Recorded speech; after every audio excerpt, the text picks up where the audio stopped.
Welcome to the Hockey Gambling Podcast on the Sports Gambling Podcast Network.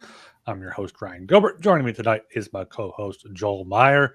Joel, it's here, less than 24 hours. How are we doing? Doing excellent. A bit hot. Some heat coming through Vancouver these days.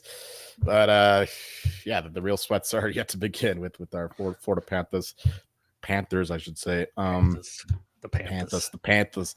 I'm from New York now. Doing well. The tennis is going good, great, except for Alcaraz just going to kill me and everything on the men's side. But we'll talk about that, touch on it anyway, later on in the show.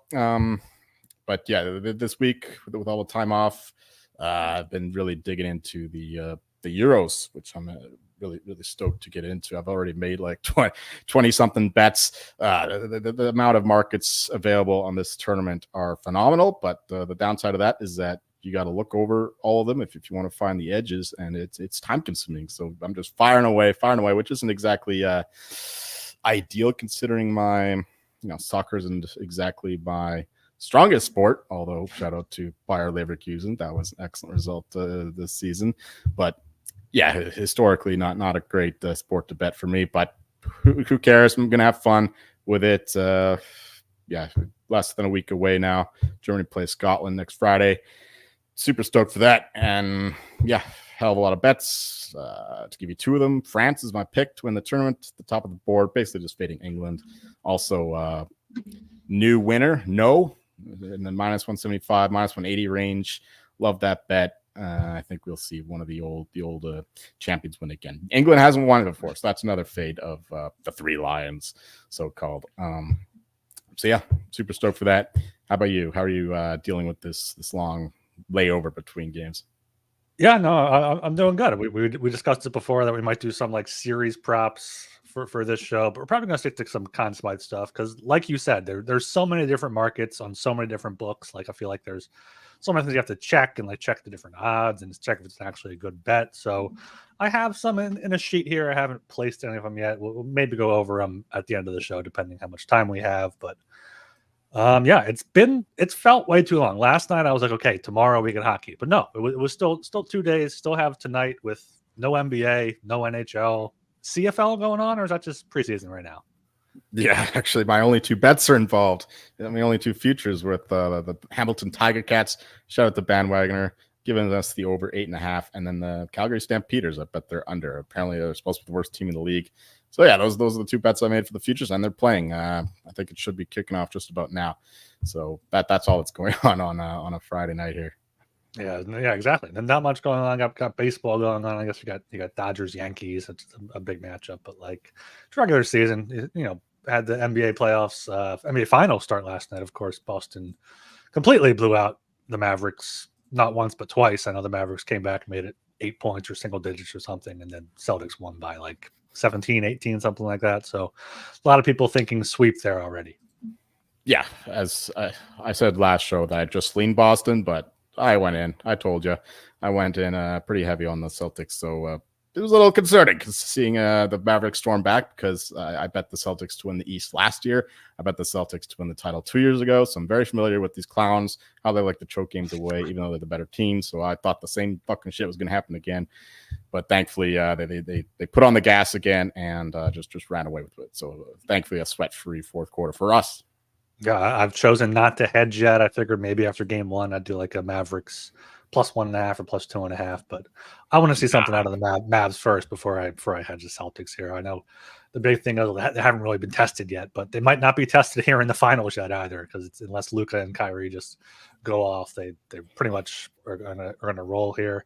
I do wonder what Porzingis NBA Finals MVP was before last night, or maybe even like a week ago when he was not ruled in.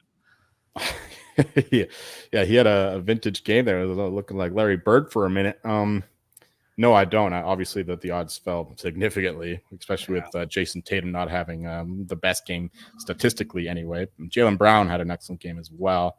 So that's a bit more of a muddled market, I would say. But yeah, definitely did not expect that from Porzingis after being off for, a month and a half now. But yeah, that would have been a good bet to have in pocket, especially because he did all that and he only played, 21 minutes. So that's going to be a force to deal with for the Mavericks, because the Celtics just loaded every position. Like, they dominated those other teams without their second best player in Porzingis, and now they have him back, and he's apparently 100%. Good luck, Mavericks. Yeah, he's down to 10-1 now for NBA Finals MVP, which I'm sure is a lot shorter than what he was at even before Game 1 started. So we'll see what happens, especially with all the narratives against Tatum, and like you said, Brown had the better game in Game 1 anyway. So could be a cool story there. It's important to note that Jaylen Brown slaughtered Tatum statistically in the Eastern Conference Finals, and he only won the Eastern Conference Finals MVP 5-4 in the voting. So like, they have to do a lot to beat Tatum, who is obviously gets the respect as the so-called best player on the Celtics. I guess he is. It's just if you just look at it in a vacuum, like, who is the best player in this series, then you got to go with the other guys. But considering Tatum's widely considered to be the best player, then that's why you get those 4 votes. Yeah. All right, we'll dive into the hockey now. Make sure you are subscribed to the Hockey Gentleman podcast, where you listen to your podcast. Also subscribe on YouTube. If you are subscribed on YouTube, you can enter our Stanley Cup Final contest. It does close puck drop Game 1, so Saturday night, 8 p.m. Eastern time. We're giving away $100 cash and a $100 gift card to the winner. Not too many entries so far, so you have a better chance at winning. It's like, pick the winner, pick the Conn Smythe leading goal scorer, over under goals for players. So easy to do. Takes 2 minutes, maybe that, and you have a chance to win $100 cash, $100 SGPN gift card. So we'd love to see someone in the chat, Trevor, if you want to get in, someone in the Discord, someone that we know in our community would be cool to see to win that. So definitely do check that out. sportsgamblingpodcast.com/Stanley Cup there. But Joel, we spent Wednesday's show going way too long on each team's road to the cup here. Are you ready to get into Game 1? Yes, sir. All right, we got it at 8 p.m. here at Florida, in Sunrise, Florida. Panthers are -142. Oilers are +120. Over under is at 5.5. Overpaying off -115. Under at -105.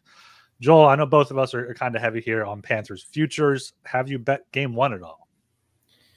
No, actually, and I'm probably not going to, simply because with this long layover, this long stretch of time between games, it presents a lot more volatility, I think, with the we don't know how these teams are going to behave. We haven't seen the Panthers play in a week when the puck drops on Saturday night, and the Oilers only 1 day fewer.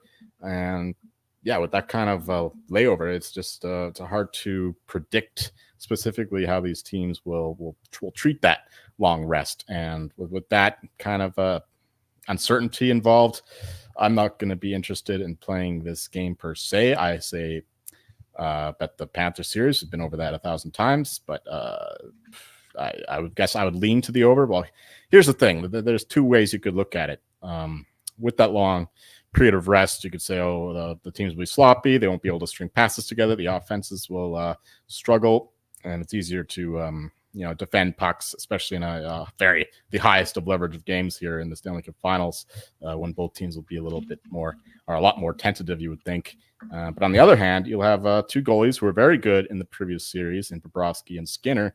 With that long period of rest, they won't be they'll be going in cold, so we could see a little bit more shakiness, especially in such a big moment, especially for Stuart Skinner, who has never been here before. Bobrovsky, of course, here last year, he was good enough, I guess, in the series with the Knights. But so I say I would lean to the over. I might just throw a few bucks on it. I'll be at the bar, so I probably will just bet it, but that's not counting as betting advice per se. But that's definitely the only thing that I would maybe half recommend here in the Game 1. Yeah, I'm right there with you. I'm probably not going to be betting this money line. Definitely not. Maybe a Panthers to win Game 1 in the series. I found it +150, I think, at DraftKings a few days ago when it was like +130 elsewhere. So if there's not much of a difference, you like the Panthers, don't really hate that. But I like the over quite a bit, over 5.5, -115. Like you said, big layoff, could really go either way. Teams going to be potentially feeling each other out.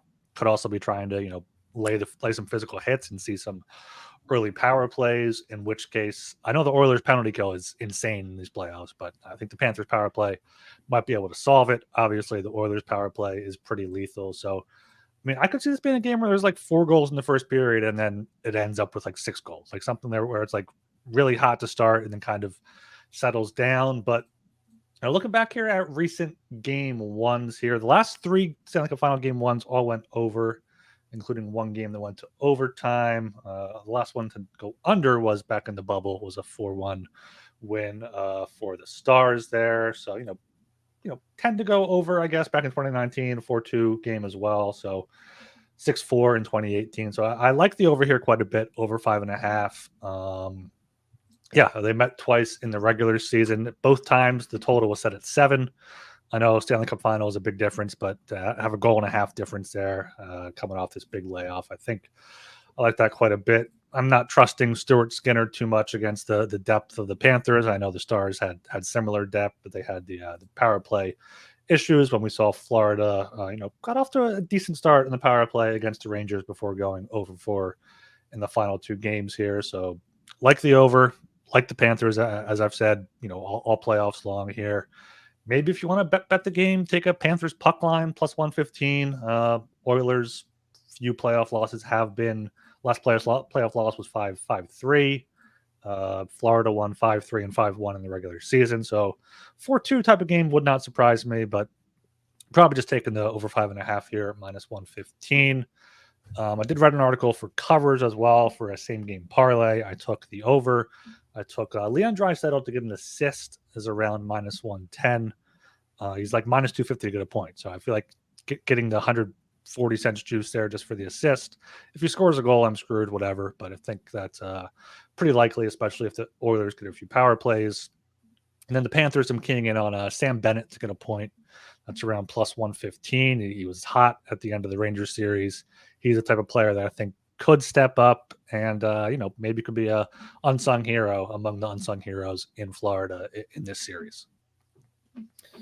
Yeah, that's all well said. I want to touch on a few more macro things in terms of the matchup as a whole that I don't remember talking about in the previous episode. Mm-hmm. Maybe I did. My memory is not the greatest at the best of times, but one thing is obviously we can go over the different matchups. Bobrovsky, Skinner, Barkov versus McDavid is the obvious one. How's he going to shut McDavid down if anyone can? I think Barkov has as good a chance as anyone. But one more is I think it was Greg Wyshynski who was saying this, that Zach Hyman leads the NHL playoffs in terms of high danger chances and high danger chances converted, and he's going against Bobrovsky, who's number 1 in terms of goaltenders in terms of high danger chances saved, and he's only let in 1 goal on the penalty kill on a high danger chance. So that's where obviously Hyman's going to make that's where his bread and butter there, just sitting in the crease area and scoring those high danger chances. So Bobrovsky versus Zach Hyman is an interesting one to follow. That leads me to thinking about even more of a macro thing, like how we look at winners in the NHL. If the Oilers win this with their special teams, then we have to do some reconsidering in terms of the profile of a team that wins the cup, because as we've been saying, all 14 teams that won the every series has been won by the team that won the special teams battle. And if that happens yet again here with the Oilers beating the Panthers, I fully expect the Panthers to be the better 5-5 team. But if that happens where the Oilers win the special teams battle but lose 5-5, then maybe we have to reconsider things going forward. Maybe it's just new kind of NHL and then reevaluate things going forward. So that's just another thing to keep in mind. Any thoughts on that? I mean, initially I think someone, and that's what I was going to do, is like push back and saying, maybe not, maybe it's just like having McDavid and Draisaitl, but it's the Oilers penalty kill. Like, I know the Oilers power play has been great, but I think they might be able to still win without converting on the power play as long as they don't allow power play goals against. So yeah, I think that's something where we talk about it with the Rangers. Like the Rangers, we say, they get lucky, they're goaltending and their special teams, and that's it. But if that's how a team is built and they can win that way, then there might be different ways to win in the NHL, especially in the playoffs. It does get tough though later in the series and later in the playoffs when the whistles go away a bit. But still, if they call it not by the book, but call it fairly on both sides, and keep it tight, I feel like that is something there. And yeah, that Bob stat versus Hyman is interesting. I did not realize Bob's been so good on high danger chances. I guess that makes sense because he has let in a few iffy ones here and there, but he's been pretty good in front, which I'm sure definitely helps having Barkov there to lock guys down. Also just touching on the penalty kill there for the Oilers, like 100% penalty kill on 30 attempts. That's not sustainable. So that's another reason why I love the Panthers here to break through. They can't keep killing all these penalties forever. Panthers, they don't have as well. Actually, they probably do have the best power play of the teams they played. The Stars, they kind of dried up, but Panthers, yeah, they have an elite power play. They got a bunch of killers up there. They know what to do to crash the net, especially in the playoffs. So, yeah, I think the Oilers penalty kill will finally break, and it could break in waves. Like we see this kind of thing where the regression comes, like 100% penalty kill throughout or almost since the beginning of the playoffs is pretty outstanding. But they played some pretty lackluster power plays. Lord knows the Vancouver power play is really slacked towards the end of the year. So, yeah, Panthers power play. That power play points, you can go back to the well, and that, at least in the early games, I think would be a look that you can dive into. So, yeah, I think the Panthers power play actually feasts. So, in a way, maybe the Panthers do end up winning the special teams battle and 5-on-5, which would be absolutely chef's kiss perfection.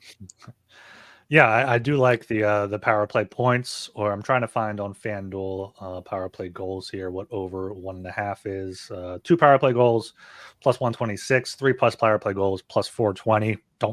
I'm probably going to be betting those like 1 unit and a quarter a unit each there and then maybe also some power play points. I like to shop around on guys that are on the top unit but have worse odds. So not the top guys, but guys that can convert it there. And yeah, I also love the over 1.5 in the first period. Looking back at their meetings in the regular season, there were 4 goals in the first meeting and 3 goals in the first period in the second meeting. So I see these teams coming out hot. And the Panthers played the Oilers early in the season, but they played them during that great streak from November 11th to January 27th. The Oilers were 27-6-0. 2 of those losses were to the Panthers, and both were by margin. So Panthers played them when they were at their best. They were fully rested both times, and Panthers got it done. So, maybe McDavid's more closer to 100% now, but I think that just goes to show what the Panthers can do against the Oilers, even when the Oilers are playing at their best. That's a silver lining of the long layover here with the when you go from series to series, you're still beaten up. But now that they get like almost a week off for the Oilers and a full week for the Panthers, these guys will be well rested, healthier. Paul Maurice said, like, the difference between this year and last year is that they're as healthy as you can expect them to be. So you're going to get some higher quality hockey, I think, than if you just get 1 or 2 days off between series, as we've been seeing in the past. So this could be closer to like a round 1 thing where both teams come out blazing hot, as long as there isn't too much apprehension about the moment, how big it is and whatnot. But yeah, that's another, I guess, little wrinkle there in terms of the long period between games. One final thing, remember 2 years ago, in the series between the Flames and the Oilers dominated after the first game. Like Evander Kane just absolutely shut Matthew Tkachuk down. I think Matthew Tkachuk is a better playoff player now than he was then, and Evander Kane is clearly hurt. But that's another thing to keep in mind. Maybe Evander Kane is able to get under Tkachuk's skin, but I don't see that happening. It's just something to consider going forward. And of course, Evander Kane he's not 100% healthy. So he only played a few minutes in the game 6 there. So that's another disadvantage for the Oilers. Yeah, I mean, definitely. I forgot about the Hyman or the Kane and Tkachuk battles there. But yeah, Hyman and Nugent Hopkins power play points are plus 230 and plus 220. But McDavid's plus 115, Draisaitl plus 140, and Bouchard plus 170. Like, I know those top guys are more likely to get it, but if you're getting 100 cents there compared to McDavid and Hyman over 100 cents. Like worth looking at there if you're looking for some value or just what do you call 100 cents there, Ryan? you call it a dollar. $1. It's a math class there. Yes. 100 cents, 4 quarters, whatever you want to call it. 100 pennies. Or loony. Or could capitalize on the power plays penalties called early on in series here. All right, we are brought to you by Underdog Fantasy. Pick 8 is now live for the NBA Finals and Stanley Cup Final. Create entries with up to 8 picks, and Underdog will automatically double flex entries. You can miss up to 2 picks and still win your entry. With more picks to make and extra ways to win, the excitement is higher than ever. You can now win up to 325 times your original amount. You can now use specials and boosts on all flex entries as well. So don't miss your chance to try it out before it's gone. Sign up with promo code HGP to claim your special pick and first-time deposit offer up to $250 in bonus cash. UnderdogFantasy.com, promo code HGP.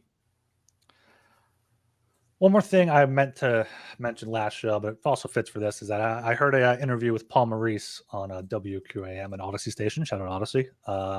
He was saying about how after Game 6 beating the Rangers, the guys weren't necessarily celebrating too much. It was like still got to take care of business. We're still in there working in the gym. Like they saw what it took last year. They know the job's not done. They're not going to be satisfied without a Stanley Cup. So that just gave me more oomph in my Panthers confidence when it was starting to wane a little bit due to the overthinking with the week off. So they didn't celebrate like a certain team last year when they finally won a first round. I don't think so. No, I don't think I do that down in Florida. Yeah, all dirty fans of them went nuts. Yeah. You got anything else before we move on to the Conn Smythe there? No, I think we exhausted everything. I'm sure you could talk about a whole bunch of different stuff, but I got nothing more. I think we covered it fairly exhaustively. Yes. Yeah. So the Conn Smythe market's moved a bit even since last show. You got McDavid down to plus 200 at the best number. Barkov down to plus 400. Bob plus 450. Kachuk 650, Bouchard 12-1, Draisaitl 13-1. Then you got the long shots for Hagee 35-1, Forsling 60-1, Reinhardt 75-1. There's one guy, Hyman 100-1 here. There's one guy I really like as a long shot. Maybe not really like, but like put $1 or $2 on. Sam Bennett 160-1 at FanDuel, 75-1 at Kambi. So some decent value there comparing the books. Second line, I think, is going to do some damage for the Panthers. Sam Bennett is also pretty hot coming into the Stanley Cup Final, as I mentioned before. He had goals in 3 straight games. He had that injury early on against Tampa, but since coming back, he's had 8 points in 10 games, 5 goals. And so, we saw the Marchessault thing last year. I went back today and looked at Marchessault's numbers, and I mean, he ended up with 25 points in 22 games. He had a great Western Conference Final as well. So it's not just coming out of nowhere for the Stanley Cup Final, but Bennett has 12 or 10 points in 12 games now. If he can put up, 8 points in 6 games, he gets up to 18 points in 18 games, point per game. Don't hate that at plus 200 or plus 160 here, I should say, if you are looking for one more long shot to get in on before the final. Yeah, I guess 161. Why not? I guess, but I just don't see it. I think he missed too many games, and there's a lot higher profile guys ahead of him. I think your Forsling bet last show is probably the only long shot that I would consider at this point, considering he's like a cult here. I don't know if he'll have enough respect among the more mainstream voters, but he'll certainly have his fans among the more elitist analytical types. So maybe Forsling has a chance. I could see him getting thrown some like third place votes, throw him a bone a little bit to show him some credit, but not enough to threaten anybody. But yeah, let's just go do a quick deep dive on each of these top candidates. McDavid 2-1 at Caesars and BetMGM as low as plus 175 here. I started off here. This is going to be a hot take, but McDavid should be minus odds to win the Hart Trophy right now.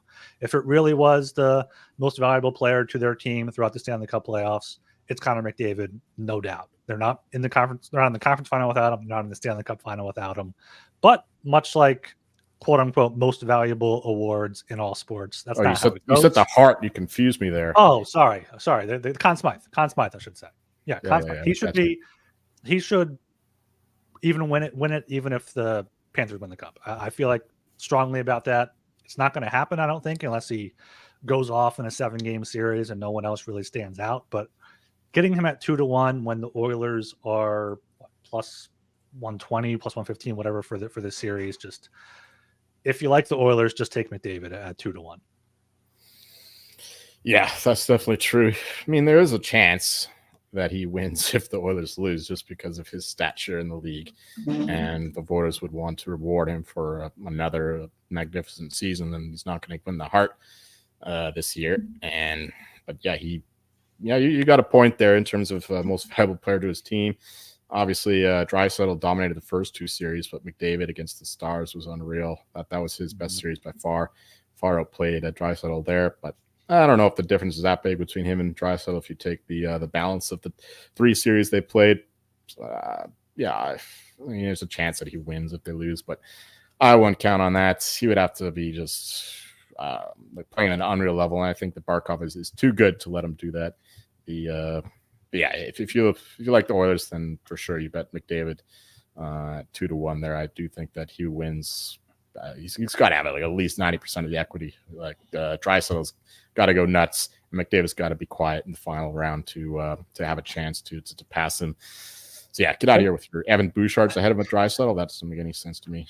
Yeah, Draisaitl's only 13-1 at Caesars and 12-1 FanDuel and 750 elsewhere, which is more in line, I think, with where he should be. Because like the only way McDavid loses if they win the cup is if Barkov shuts down McDavid and Draisaitl goes crazy like he did in the first round, which he's capable of. He's capable of, putting up 10 points in 6 games or something like that. And then if he ends up with more points, he's going to have more goals.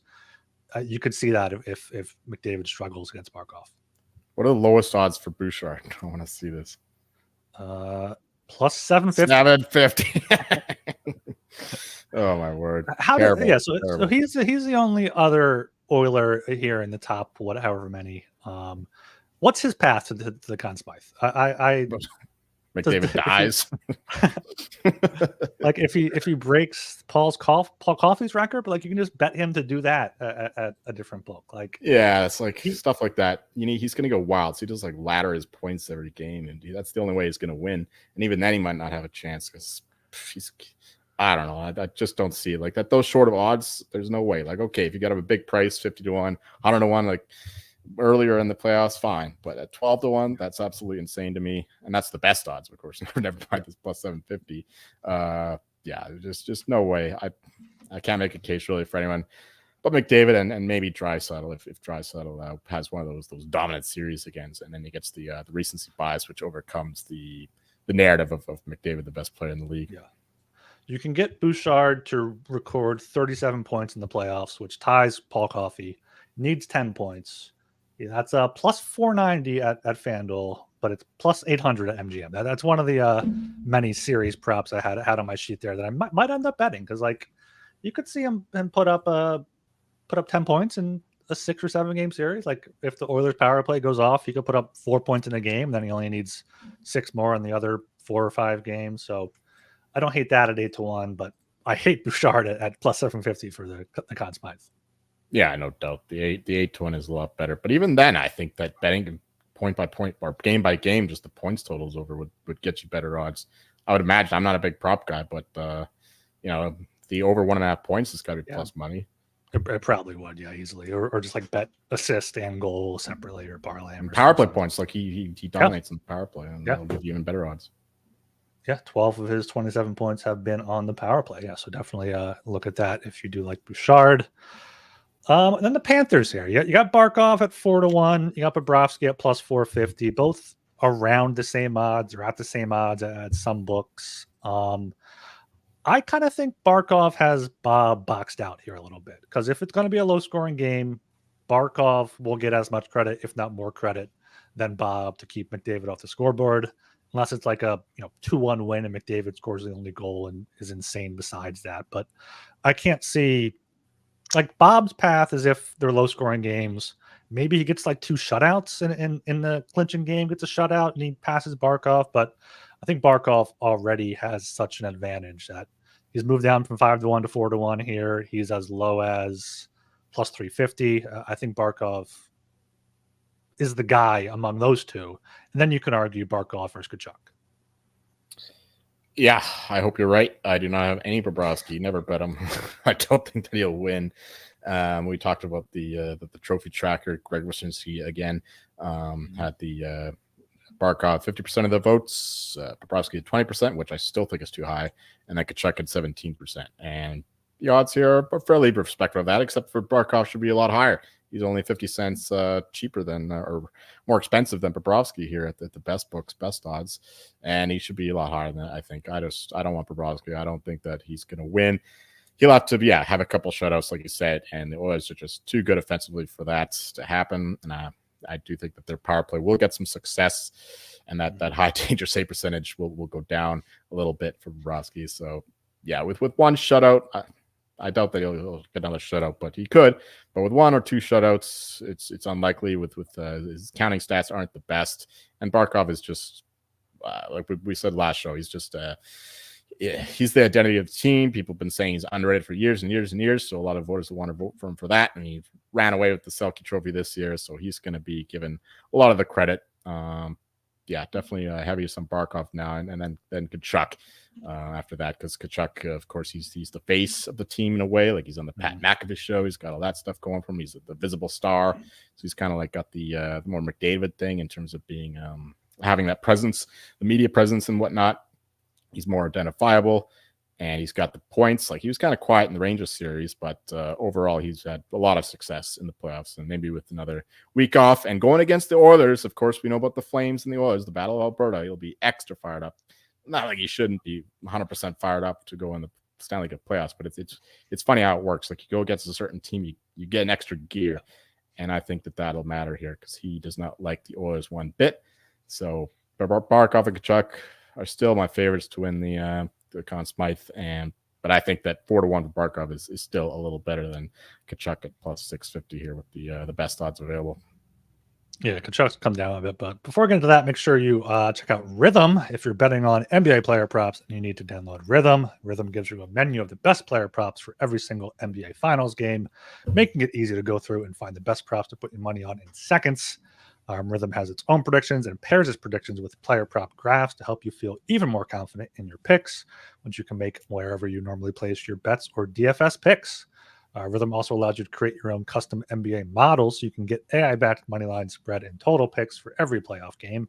Claim your 7-day free trial today by going to sportsgamblingpodcast.com/rhythm. That's sportsgamblingpodcast.com/RITHMM. All right. Yeah, I think Tkachuk here plus 650 has come down a bit too far. I think when I wrote my article earlier this week with like the Conn Smythe favorites, I said I prefer Tkachuk. I think at 7-1 or 8-1 to Barkov at 4 or 5-1. But coming down this low, I don't know. Barkov is kind of up there in points, 17 points to Tkachuk's 19. Barkov has 1 more goal, 6 to Tkachuk's 5. But I just saw now that Barkov only has 8 points at even strength and 7 points on the power play. And then 1 more shorthanded goal as well. So, if the Oilers power penalty kill shuts down the Panthers power play, maybe see Tkachuk. Tkachuk's on that second line too. Tkachuk's not going to be tasked with shutting down McDavid. He'll be tasked with shutting down Draisaitl and Kane and Holloway. And kind of a tangent here, but I don't understand why the Oilers don't put either Nugent Hopkins or Hyman on the second line. I guess it would be Nugent Hopkins to keep McDavid and Hyman together on the first line, but like put Fogle there, put Holloway, get 2 pairs together on the top 2 lines. Maybe they'll do that at some point this series if they struggle, but I don't know if Draisaitl can carry a line with an injured Kane and either Holloway or Fogle on the other side. Well, I think he's got to, because the Oilers aren't winning the series, so they just top load the first line because they'll be going against the Barkov line, and then the Panthers just have so much depth below that. The Oilers have to try to match them depth-wise, so those guys got to step up. If Kane is compromised and the other guys aren't just playing good enough, then the Panthers will roll. So the Oilers' depth has to come through. They can't just rely on McDavid and Draisaitl on the same line to do everything. It's just not sustainable. It's fine, like short sample sizes. Like, let's say the Oilers kill a penalty, they get the momentum, then fine, put them together for a shift or two, or at the end of a game if they're trailing, something like that. But the most successful teams, like if you look at the Blackhawks, like Taves and Kane, and then the different lines there with that's when they had a lot of success. So yeah, I do think that you got to have like two dominant lines, and just top loading the front line is not sustainable. I don't think it's fine. Like if you're trailing the game, you need to play your players to tie it up, whatever. That's okay. But in terms of just a neutral game state when it's all tied up, I would rather have them on different lines there, and hopefully they elevate their teammates to a level that can match the Panthers. Yeah, keep them on different lines. Just give Draisaitl some help with Nugent Hopkins, and not just Kane and Holloway or whoever. But Hyman's got to stay with McDavid, I think. Yeah, well, yeah, keep McDavid, Hyman together. Give them someone on the left side, and give Nugent Hopkins and Draisaitl. I wouldn't be surprised if that comes up at some point if the Oilers go down like 2-0 in this series or something. The bigger concern is Nurse Cece pairing back again. So, like when Ekholm and Bouchard on the ice, then that's where the lack of depth really shows up for the Oilers. Their lack of defensive depth. Yeah. Broberg's been good since he came back in. I know he had that goal, but you can't rely on Broberg and Kulak and Nurse and Cece unless they're playing well there. I'm looking at the points there for the Panthers, and Verhaeghe's tied with Barkov, 17 points, 9 goals to, I believe, lead the Panthers in the playoffs, unless Reinhart has more. I don't think he does. Reinhart has 8. So, Verhaeghe's right there in points. He's on the top line. I know he doesn't have the two-way underrated Selke candidacy or a Barkov or the face of the franchise like Tkachuk has, but he's capable of potting a few goals, a few maybe overtime winner, game-winning goals, and he's 35-1, 25-1. Do you like that at all right now? Look, we got to go back to what we were talking about earlier about the NBA Eastern Conference Finals MVP. Like, Jaylen Brown totally outplayed Jason Tatum in that series, and he only won 5 votes to 4. Like, that was his absolute A game, and that was Tatum C game, or series rather. So it's the same kind of thing. Like, Verhaeghe's got to be absolutely nuclear here to have a chance. That's why he's down there at 35-1. Barkov's at 4-1, because if they're remotely close, Barkov's just going to get it. He's just going to win it. And that's why Verhaeghe's that far down. I'm sure you could take a shot with him, but that's one of the cases where you might as well just be betting him to score a goal in every game. I'd rather do that than the back at 35-1 and rely on the wins of the voters who tend to go with the identity of the team over just pure point production. That's a good point. There's no more Wyatt Johnston anytime goal scorers, but Joel's going to be dipping his toes into some props here rather than some Conn Smythe. I wouldn't say that, but there people bet differently than I do for the better a lot of times. Yeah, and then you got Forsling at 50-1. I think that's too short at this point. If you got him before, great. Sam Reinhart though, 60-1, led the Panthers in scoring in the regular season, 57 goals, 37 assists for 94 points. Kind of been slowing down in the playoffs a little bit. 8 goals, 4 assists, only 12 points in 17 games. But I don't know. I guess kind of similar to Verhaeghe, where he'd need to go off in this series. Probably. I'd rather have Reinhart than Verhaeghe. Reinhart's like a streaky scorer, right? He goes on like these a goal per game kind of thing, and that's what he can do here. Like, he had a hat trick in these playoffs too. That helps as well, and he's got better odds. So I would rather have Reinhart than Verhaeghe here, especially because we go back to we're talking about Barkley's like historical thing, like every Conn Smythe winner has been a top 3-point scorer in the regular season, and Verhaeghe doesn't fit that profile, but Reinhart does. Yeah. Anything else on the Conn Smythe here I haven't mentioned yet? I actually have Alexander Zverev to win the French Open, and Reinhart to win the Conn Smythe at 350-1. So. All right, we'll see. That's what, Sunday morning? Yeah, it should be 6 or 7 PST. I know the EGA match is at 6 a.m. Yeah, I think that's what it's at. I just have one more thing on game 1, but also on the series, is that the Oilers were not a good road team in the regular season. They were barely over 500. I think they were 21 and 20, something like that when you include overtime. They've been better in the playoffs, 6-3, but still 27-21-2 overall.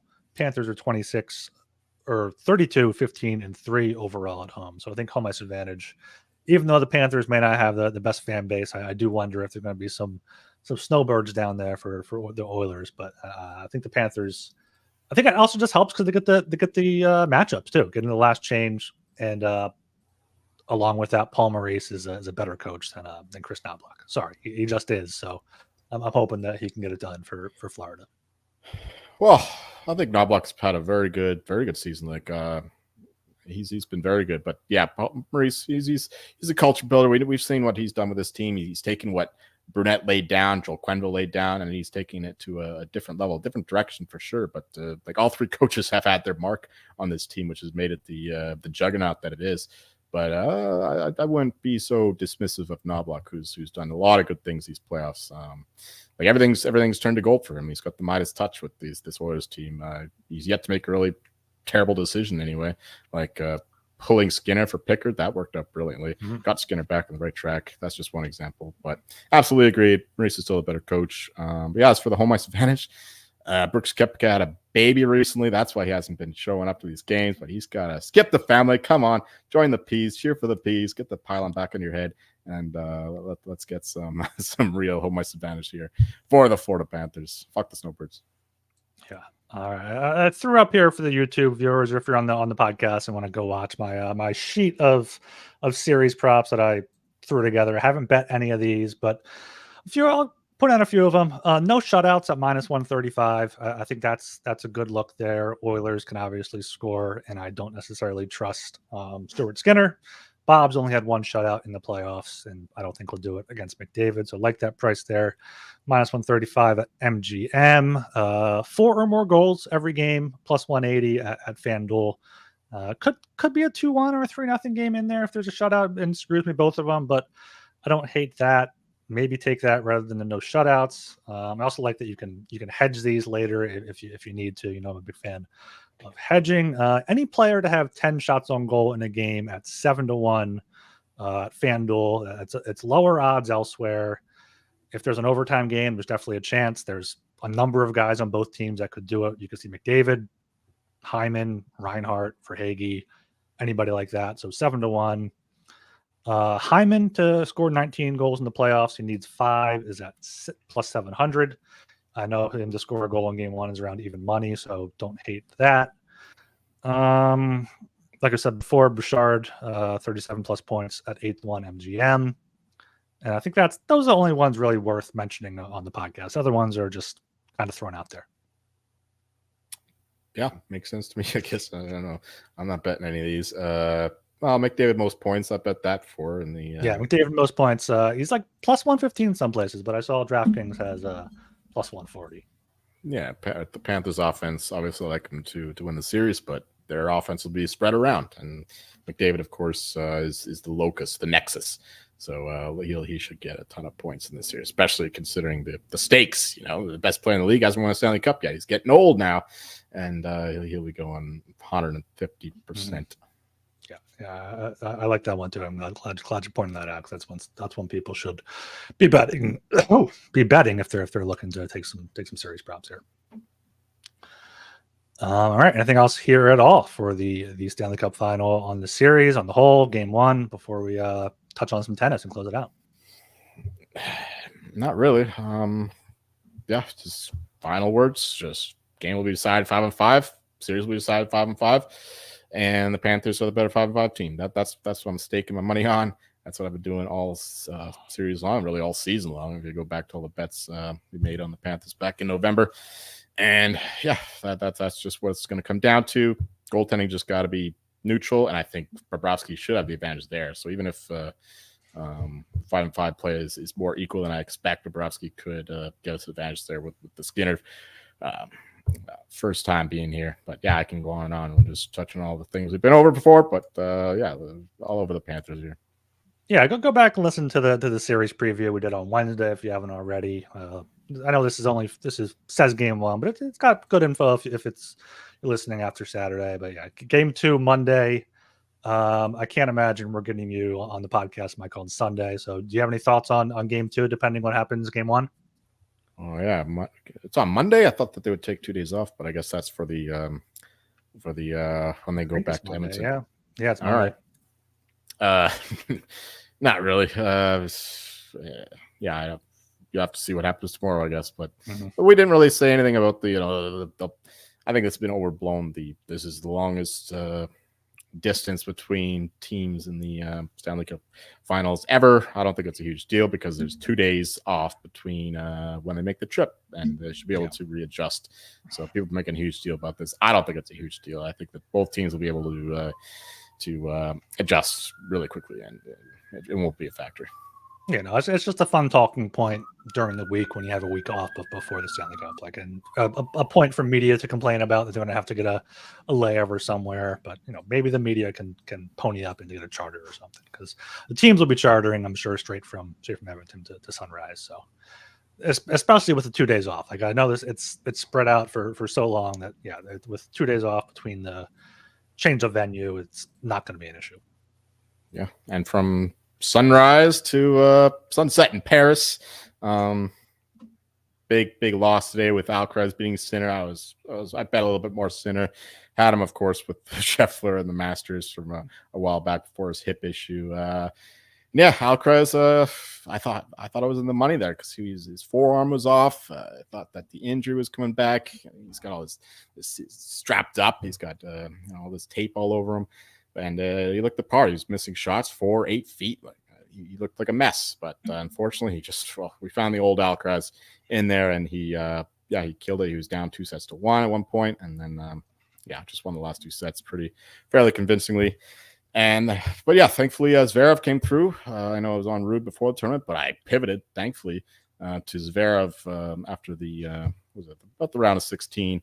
Even before that, and so I won that to reach the final bets were good, but now he's gonna be he is a plus 250 dog to Alcaraz, so I got to figure out how to get out of that, because I think Alcaraz is just going to win. I think the Alcaraz Sinner match was the real final, and Alcaraz is likely going to get his first French Open. I don't think he's won before because it was Djokovic last year. Yeah, so Alcaraz, he's great on clay. He deserves to win, and hopefully Zverev can spoil the party, especially for the media who absolutely hate him because of the girl beating allegations. But he's kind of like the absolute heel of the tennis world right now. Just keeps winning in spite of everything. Now the girl side, this is just formality. Iga Swiatek killed who was going to be this number 2 player in the world, Coco Gauff, the American. She was an $8 favorite, and she looked the part. Just absolutely destroyed her. And it's just amazing the chasm between the number 1 and the number 2 players in the world, at least in terms of the rankings. I think Sabalenka is still better. Rybakina is still better. But in terms of the rankings, Coco Gauff is going to be the number 2 player in the world. And Iga Swiatek should finish the deal. She's a $14 favorite to Jasmine Paolini tomorrow. So go Iga. I got to wake up for it. I got to watch it. I got to sweat it, even though I shouldn't have to. But God bless Iga. I want to kiss her. She's going to win us a lot of money. It's absolutely incredible. It's great to watch the Queen of Clay just absolutely dominate and be on her side. Why don't you stay up all night for it? 6 a.m. I guess there's nothing really to carry you through. I've been waking up for tennis forever. I got a good night's sleep tonight. Are there any tennis winners coming up? Wimbledon, anything that we should be looking to add to any parlays for futures? Because you've done that with Scotty, with Iga. Is there any Wimbledon bets coming up? That's next month, right? Yeah, it's only 3 weeks. Like the grass season is really short. It used to be only 2 weeks between majors, between the French and Wimbledon. But so far, I played a little bit of Sinner. I think that he's still a better player than Alcaraz, but he's still behind him in the odds. And Alcaraz is much better on clay than he's on grass, I think, even though he won Wimbledon last year. So maybe that's not exactly accurate, but I think that Sinner has got another level and hopefully continues to recover from the hip thing. I think that's still a lingering issue, but Sinner is the only guy I've bet so far. Well, I got some Iga from one of the Scotty bets from a while back, but she's not great on the grass. So Rybakina might be someone I might be looking at if she gets healthy again, because that's been a problem this year. She's been sick, injured, and all sorts of issues. So hopefully she gets better, and we can back her for Wemby, because I think that she's possibly the best grass player on tour. All right, good to know there. Good info for people there. Trevor appreciated it in the chat. So so hopefully you guys got some value out of that. For I guess for Monday, maybe I'll do a solo pod that day, but we'll see what goes on. But get in the Discord, sg.pn/Discord. Could do a drunken Saturday night pod after the game. No? Probably not. No, probably not. But yeah, we'll get in the Discord. We'll post some plays in there, plus some thoughts for game 2. Then we'll be back with you probably on Wednesday or Tuesday or Wednesday after game 2 to preview game 3. How things have been going there. So follow us on Twitter at HockeySGPN. We do have that Stanley Cup Final contest going until Saturday, 8 p.m. is the last time to enter. $100 cash, $100 SGPN gift card to the winner. sportsgamblingpodcast.com/Stanley Cup. There's also a tweet out there on our Twitter. You can check it there. Also in the Discord, sg.pn/Discord. All right. You can follow me on Twitter at rgilbertsop. And I'm Joel Meyer. You'll find me checking the game in the CFL, the Tiger Cats, Stampeders. Oh, unfortunately, the Stampeders are winning 9-4. Totally CFL score. Baseball score right there. I know. So hopefully our Tiger Cats can pull it together here because we got a high leverage game here in the first game of the CFL. My 2 win totals involved already. All right. See ya. Go Cats.